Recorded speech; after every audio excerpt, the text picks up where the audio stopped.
Hello everyone and welcome.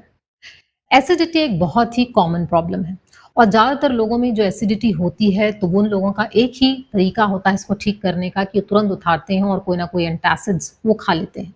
अगर बार बार आप इस तरीके से एसिडिटी आपको हो रही है और एंटासिड्स आप कंटिन्यूसली ले रहे हैं तो पहले भी मैंने कहा था कि ये आपकी बॉडी से बहुत सारा मिनरल लीच कर लेता है, चूस लेता है। ये मिनरल्स आपकी बोन से, आपके दांतों से, आपके हेयर से, आपके नेल से कैल्शियम और दूसरे मिनरल्स का लॉस हो जाएगा। अगर आपको एसिडिटी हो रही है पर आपको पता नहीं है कि किस वजह से हो रही है तो ये वीडियो आपके लिए है और इस वीडियो को देखकर समझें कि कैसे आप इस एसिडिटी से छुटकारा पा सकते हैं और क्यों आपको इस एसिडिटी को बढ़ने नहीं देना चाहिए। तो एसिडिटी की जो सबसे मेन वजह है, सबसे बड़ा रीज़न है वो ये कि जब भी आप कोई भी खाना खाते हैं, उस खाने को खाने के लिए, पचाने के लिए खाना खाने के बाद आपके शरीर को मेहनत करनी पड़ रही है। वो मेहनत इतनी करनी पड़ रही है जो कि नॉर्मली उसकी कैपेसिटी के बियॉन्ड है।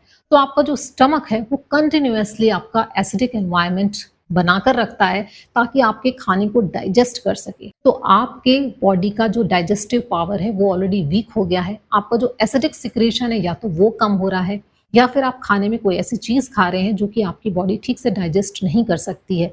अक्सर एसिडिटी की प्रॉब्लम एज के साथ बढ़ती है।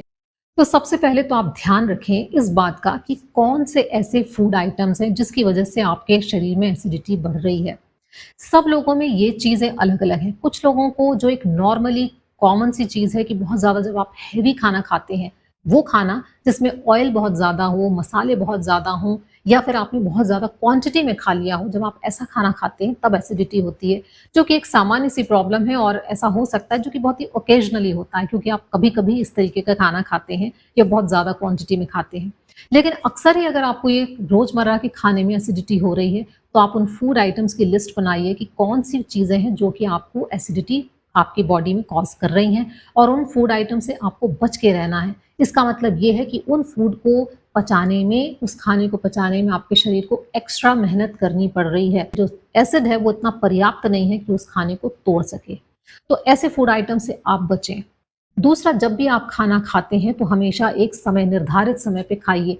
जो लोग बहुत ही फ्रीक्वेंटली बार-बार खाना खाते हैं उनको भी एसिडिटी की प्रॉब्लम होती है क्योंकि जो एसिडिक कॉन्संट्रेशन है हमारे स्टमक का वो भी आपका कम हो गया है। उस एसिड को वापस बनने में, रिफिल होने में, कॉन्संट्रेट होने में भी थोड़ा समय चाहिए। तो जब आप प्रॉपर गैप पे खाते हैं, एक समय बाद खाते हैं तो आप अच्छी तरीके से उसको डाइजेस्ट कर सकते हैं। जब आप फ्रीक्वेंटली खाएँगे तो आपका डाइजेशन भी ठीक तरीके से नहीं होगा और ऐसे समय में ऐसे लोगों को अक्सर कॉन्स्टिपेशन की प्रॉब्लम भी होती है क्योंकि अनडाइजेस्टेड फूड बॉडी में जाएगा तो वो उसको एलिमिनेशन में भी प्रॉब्लम आएगी। तो कभी भी आप बहुत फ्रीक्वेंटली ना खाएं। खाने के बाद कभी भी आपको लेटना नहीं चाहिए या फिर एकदम से बैठ नहीं जाना चाहिए। वैसे भी हमारी बहुत ज़्यादा सेडेंटरी लाइफस्टाइल है, बैठे बैठे हम सारा काम करते हैं और उसके बाद आप खाना खा के भी अगर आप बैठ गए, आपका जो स्टमक है, जो आंतें हैं, वो भी एक मसल की तरह काम करते हैं। आप उसको काम में लीजिए। जैसे आप खाना खाते हैं तो थोड़ा सा टहलिए ताकि वो ठीक से एक्टिवेट हो सकें, ठीक से आपके खाने को डाइजेस्ट कर सकें। आप दिन भर बैठकर काम करते हैं और खाना खाने के बाद भी आप वापस बैठ गए तो आपने उसको बिल्कुल भी एक्टिवेट नहीं किया, आपका डाइजेशन कभी भी ठीक तरीके से नहीं होगा। और ना सिर्फ आपको खाना खाने के बाद थोड़ा-सा टहलना है बल्कि आपको डेली एक्सरसाइज़ की आदत ज़रूर होनी चाहिए। क्योंकि जब आपकी बॉडी को आप एक्टिवेट करेंगे, जब आप एक्सरसाइज़ करते हैं तो आप शरीर की हर मांसपेशी को, शरीर के हर हिस्से को आप एक्टिवेट कर रहे हैं। तो आपका डाइजेशन, नॉर्मली जो डाइजेशन है वो अच्छे तरीके से होगा और जो आंतें हैं वो भी ठीक तरीके से, क्योंकि एक्सरसाइज़ आप कर रहे हैं तो आंतों का जो मोशन है वो भी ठीक तरीके से होगा, जो कॉन्स्टिपेशन है वो नहीं होगा और सारा जो टॉक्सिक मटेरियल है वो भी ठीक से बाहर निकलेगा। जैसे ही आपके शरीर से टॉक्सिसिटी बाहर निकलती है, नेचुरली आपका जो डाइजेशन है वो अच्छे तरीके से काम होता है और आपको एसिडिटी की प्रॉब्लम नहीं होगी। जब भी आप खाना खाने के बाद लेटते हैं या बैठते हैं तो अक्सर आपके पेट में एक तरीके का दबाव पड़ता है। ना सिर्फ कि वो इनएक्टिव आपने उसको रखा हुआ है बल्कि आपका जो दबाव पड़ता है उसकी वजह से भी जो एसिड रिफ्लक्स ऊपर की तरफ होता है। जो इस आपके एसोफेगस का जो स्फिंक्टर है उससे होकर वो जो स्फिंक्टर को जो बंद रहना चाहिए वो स्फिंक्टर ओपन हो जाता है जब आप लेटते हैं और एसिड का जो अमाउंट है वो ईसोफेगस में पहुंच जाता है। तो आपको ईसोफेजाइटिस होगा, आपको एसिड रिफ्लक्स होगा, तो हार्ट बर्न होगा, गले तक में आपको बर्निंग सेंसेशन होता है। तो कभी भी लेटना नहीं चाहिए, बेंड नहीं होना चाहिए, कोई ऐसी एक्टिविटी ना करें कि आपका पेट दबे और आपका एसिड ऊपर की तरफ निकले। सभी बताते हैं कि खाना धीरे धीरे खाना चाहिए, चबा चबा कर खाना चाहिए, खूब अच्छे से तोड़कर खाना चाहिए मुंह में, क्योंकि मुंह से ही डाइजेशन स्टार्ट हो जाता है। अगर मुँह में आपने डाइजेशन ठीक से नहीं किया, जो भी खाना आपके पेट में पहुँच रहा है, वो कि ठीक से टूटा ही नहीं टुकड़ों में, तो आप सारा काम आपके एसिडिक जो एनवायरनमेंट है, जो आपके स्टमक में, उसको करना पड़ेगा। तो नेचुरली उसको बहुत ज़्यादा मशक्कत करनी पड़ेगी और इस वजह से खाना आपके जो स्टमक में उसमें लंबे समय तक रहता है, क्योंकि स्टमक जब तक उसको ठीक से तोड़ेगा नहीं, तब तक वो कोशिश करता है कि नीचे खाना आपका नहीं जाना चाहिए। तो आपका खाना जितना समय लगाएगा ब्रेक डाउन होने में, टूटने में, उतना ज़्यादा ही आपका एसिडिक एनवायरनमेंट उतनी देर तक आपके स्टमक में बना रहेगा। तो आपके खाने में, डाइजेशन में बहुत ज़्यादा दिक्कत आएगी, एसिडिटी आपकी बढ़ेगी। आपको जो सलाइवा है, ये आपके लिए एक मेडिसिन का काम करता है। तो जब आप खाने को अच्छे से चबा-चबा के खाते हैं, तो नेचुरली ये सलाइवेशन बहुत ज़्यादा होता है। तो खाना तो डाइजेस्ट अच्छे से होता ही है, लेकिन जो सलाइवा होता है, ये आपकी बॉडी की जो एसिडिटी है, उसको भी कम करता है। ये एक तरीके से अल्कलाइन एनवायरनमेंट बनाता है और ये अल्कैलिनिटी जब आपकी बॉडी में अंदर जाती है, जब आपके स्टमक में जाती है, तो वो जो एक्स्ट्रा एसिड बन रहा है, बहुत ज़्यादा एसिड बन रहा है, उसको भी न्यूट्रलाइज़ करता है। तो ये सलाइवेशन आपकी बॉडी में पर्याप्त होना चाहिए। कम सलाइवेशन अगर आपको हो रहा है या आपका ड्राइनेस है, ड्राइनेस ऑफ माउथ है, तो उसकी वजह से भी आपको एसिडिटी हो सकती है। तो देखिए कहीं कोई ऐसी मेडिकेशन आप ले रहे हैं क्या, या क्या वजह है कि आपके माउथ में एक तरीके की ड्राइनेस है? क्योंकि ये ड्राइनेस रहेगी तो आपको बैड ब्रेथ की भी प्रॉब्लम आएगी, आपके मुँह में भी एसिडिटी बढ़ेगी, आपके जो डेंटल हेल्थ है उस पे भी फ़र्क पड़ेगा और साथ ही साथ जो आपका स्टमक है, वहाँ पे भी आपकी एसिडिटी आपको ज़्यादा महसूस होगी। तो आपका सलाइवेशन बहुत ज़्यादा प्रॉपर मात्रा में होना चाहिए। खाना खाने के साथ सबको पता है कि आपको लिक्विड नहीं लेना चाहिए या उसके इमीडिएटली बाद आपको पानी नहीं पीना चाहिए। लेकिन बहुत सारे ऐसे लोग हैं जो खाते-खाते ही बहुत सारा पानी पी लेते हैं। जैसे उनकी आदत हो गई है कि उसके बिना काम ही नहीं चलता, या तो वो पानी बहुत ज़्यादा पी लेंगे या कोई ड्रिंक्स बहुत ज़्यादा पी लेते हैं। आप कोई पार्टी में गए हैं और आप बहुत अच्छा वहाँ पे खाना खा रहे हैं, बहुत सारी चीज़ें हैं खाने के लिए और साथ में होते हैं बहुत अच्छे-अच्छे ड्रिंक्स। तो आप खाते भी जा रहे हैं और पीते भी जा रहे हैं। जब भी आप ऐसा करेंगे तो आप अपने जो एसिड है उसको इतना ज़्यादा डाइल्यूट कर रहे हैं कि डाइजेशन कभी भी ठीक से नहीं होगा। तो कभी भी बहुत जो भी लिक्विड जो आपका फूड है, लिक्विड जो भी आपका डाइट है या फिर आपके जो भी ड्रिंक्स हैं, उसको हमेशा खाने के थोड़ी देर बाद लें। जैसे आप पानी पीते हैं, खाना खाने के 1 घंटे बाद पानी पीने की जो सलाह दी जाती है, उसी तरीके से आप ड्रिंक्स को भी बाद के लिए रखें। और या तो फिर आप ड्रिंक्स पहले ले लें और फिर उसके बाद खाना खाएँ। खाने के बीच में बहुत ज़्यादा उसको लिक्विड ना करें, किसी भी तरीके के ड्रिंक्स से। आप केवल उस समय थोड़ा बहुत छाछ वगैरह ले सकते हैं क्योंकि उसमें प्रोबायोटिक्स होते हैं, वो भी बहुत ज़्यादा एक्सट्रीम क्वांटिटी में नहीं लेना चाहिए। और जो लोग अपने शरीर में जिनकी पानी की क्वांटिटी कम है, यानी जिनका हाइड्रेशन प्रॉपर नहीं है, जो कि ठीक से पानी नहीं पीते, उनको भी एसिडिटी की प्रॉब्लम होती है। तो आपको खाते वक़्त तो पानी नहीं पीना चाहिए, लेकिन खाने के बाद आपको अच्छे से पानी पीना चाहिए और खूब सारा पानी पीना चाहिए ताकि ठीक से डाइजेशन हो सके। और दिन भर में आप कोशिश करिए 3 से 4 लीटर पानी आप पी लें।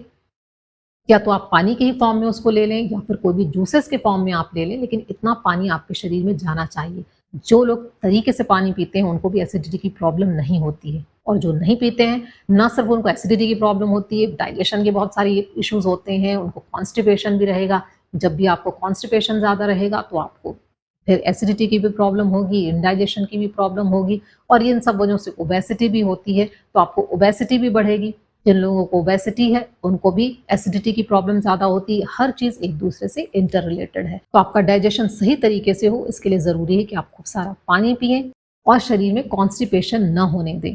तो आपको अपने आंतों की भी क्लींजिंग का ध्यान रखना है और आपको अपनी माउथ की भी क्लींजिंग का ध्यान रखना है। क्योंकि मैंने अपने पहले वीडियो में बताया कि कैसे आपकी माउथ में एसिडिक एनवायरनमेंट क्रिएट होता है और ये एसिडिटी भी आपकी बॉडी में एसिडिटी बढ़ाता है। तो आप जब भी खाना खाएँ तो अपने माउथ को बहुत अच्छे से साफ करें। कुछ भी चीज़ ऐसी खाना की नहीं होनी चाहिए कि आपके मुँह में बैक्टीरिया की ग्रोथ बहुत ज़्यादा बढ़े और जब आपका खाना अच्छे से डाइजेस्ट हो जाता है तो आपके शरीर से भी जो वेस्ट मटेरियल है ठीक तरीके से क्लीन होकर निकल जाना चाहिए। तो कम से कम 2 बार अपने शरीर से आप टॉक्सिक मटेरियल को जब निकालेंगे तो आपको एसिडिटी की प्रॉब्लम कभी नहीं आएगी। खाने में कोशिश करें ऐसी बहुत सारी चीज़ें लें, ऐसे फ्रूट्स लें, वेजिटेबल्स लें जिसमें पानी का अमाउंट ज़्यादा होता है, जिसमें कि फाइब्रस चीज़ें ज़्यादा होती हैं, यानी फाइबर्स बहुत ज़्यादा होते हैं। तो जो पानी की क्वांटिटी जब बहुत ज़्यादा आपकी शरीर में जाएगी खाने के साथ या वेजिटेबल के फॉर्म में या फ्रूट के फॉर्म में, तो पानी को कभी डाइजेस्ट करने की ज़रूरत नहीं पड़ती है। स्टमक से वो अपने आप ही नीचे चला जाता है।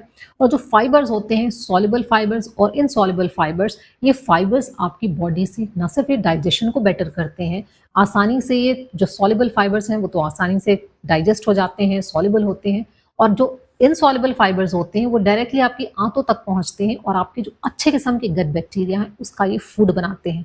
यानी कि आपके जो अच्छे बैक्टीरिया हैं उसकी ग्रोथ बढ़ रही है और अच्छे बैक्टीरिया आपके डाइजेशन को बेटर कर रहे हैं, तो अगेन आपको डाइजेशन बेटर होगा, तो आपको एसिडिटी की प्रॉब्लम नहीं आएगी।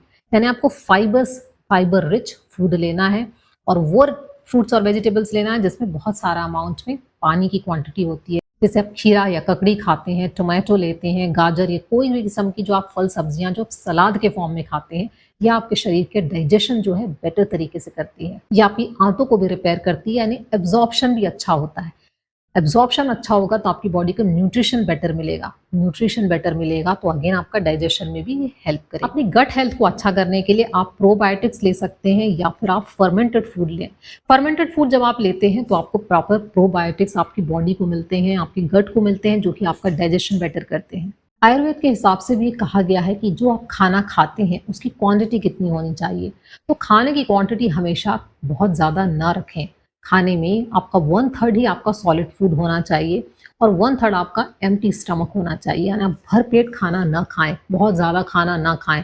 उसको स्पेस मिलनी चाहिए। जो आपका स्टमक है बहुत छोटा सा होता है, उस स्टमक में इतना स्पेस होना चाहिए कि वो खाने को ठीक से डाइजेस्ट कर सके, उसमें जो एसिड है उसकी लेयर प्रॉपर तरीके से आ सके। अगर बहुत ज़्यादा आप खाना खा लेंगे तो उतना ही ज़्यादा आपका एसिड ऊपर तक आएगा और वही रिफ्लक्स के कारण बनता है, वही एसोफेजाइटिस का कारण बनता है। तो खाना कम क्वांटिटी खाएं।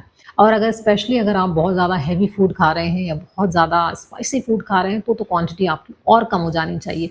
आप 1/4 ही खाएं। भले ही आप बाद में वो चीज़ दोबारा ले सकते हैं, लेकिन आप उस समय एक बार में बहुत ज़्यादा खाने की कोशिश ना करें।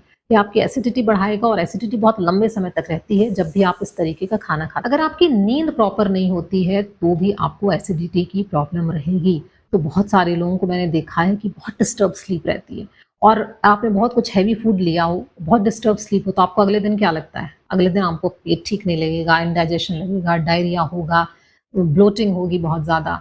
तो जितनी भी डीप स्लीप आप लें, स्पेशली अगर आपने बहुत हैवी खाना खाया हो या बहुत ज़्यादा इस तरीके की कोई पार्टी वगैरह से अगर आप आए हो, तो उसके बाद आपकी स्लीप जो है वो कॉम्प्रोमाइज़ नहीं होनी चाहिए। तभी आपकी बॉडी एक रेस्टिंग स्टेज में जाती है और हीलिंग स्टेज में जाती है और आपको इंडाइजेशन नहीं होता है। नहीं तो आपको एसिडिटी भयंकर होगी। तो अपनी स्लीप पे काम कीजिए। प्रॉपर्ली आपको 6 से 7 घंटे की नींद, साउंड स्लीप लेना ज़रूरी है। और यही बात लागू होती है स्ट्रेस पर भी। जब भी आप बहुत स्ट्रेस में रहेंगे, एसिडिटी बढ़ेगी।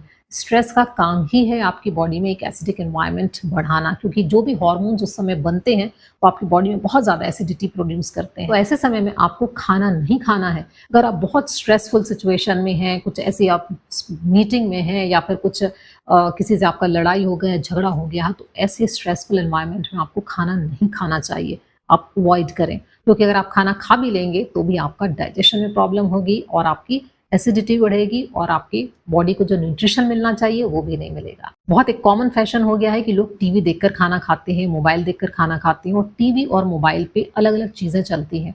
अगर आप बहुत एक्साइटिंग चीज़ कुछ देख रहे हैं, बहुत ज़्यादा स्ट्रेसफुल चीज़ देख रहे हैं, न्यूज़ सुन रहे हैं या फिर आप कोई ऐसी मार-धाड़ वाली मूवी देख रहे हैं, तो वो जो बहुत ज़्यादा एंगर या एक्साइटमेंट वाले जो इमोशंस हैं वो आपका डाइजेशन ठीक से नहीं होने देंगे। तो ये सारा स्ट्रेस ही आपको मिल रहा है टीवी के थ्रू। आपको पता नहीं चल रहा, आपको लग रहा है कि आप फूड एन्जॉय कर रहे हैं और सामने सिर्फ स्क्रीन पे कुछ चल रहा है। लेकिन जो स्क्रीन पे चलता है वो आपके सबकॉन्शियस माइंड तक पहुँचता है और आपको उस तरीके के इमोशंस भी देता है, भले ही आप उसको शो ना करें। तो वो इमोशंस आपके साथ में जा रहे हैं अंदर। तो हमेशा बहुत ही पीसफुल एनवायरनमेंट में आपको खाना चाहिए। खाने को अपना प्रॉपर एक रिचुअल की तरह खाएँ। एक जल्दीबाजी में खाना खाना, दौड़-भाग करके खाना खाना, कुछ भी उठा के मुँह में डाल लेना, सब आपकी सेहत को बहुत ज़्यादा नुकसान पहुँचाता है और एसिडिटी तो नेचुरली इसका बहुत ही स्टार्टिंग पॉइंट है। इवन आप अगर डिनर टेबल पे भी हैं तो डिस्कशंस आपके कभी बिज़नेस से रिलेटेड या बहुत ही कुछ हाई आर्गुमेंट्स नहीं होने चाहिए। इसके बाद भी अगर आपको एसिडिटी होती है तो कुछ छोटे-छोटे टिप्स हैं जो आप यूज़ कर सकते हैं उस एसिडिटी को ठीक करने के लिए, जो कि अगले वीडियो में हम आपसे बताऊँगी, आपसे बात करूँगी उसके बारे में। अगर आपको ये जानकारी अच्छी लगी हो तो please like, subscribe and share the video. Thank you. Thanks for watching and take care.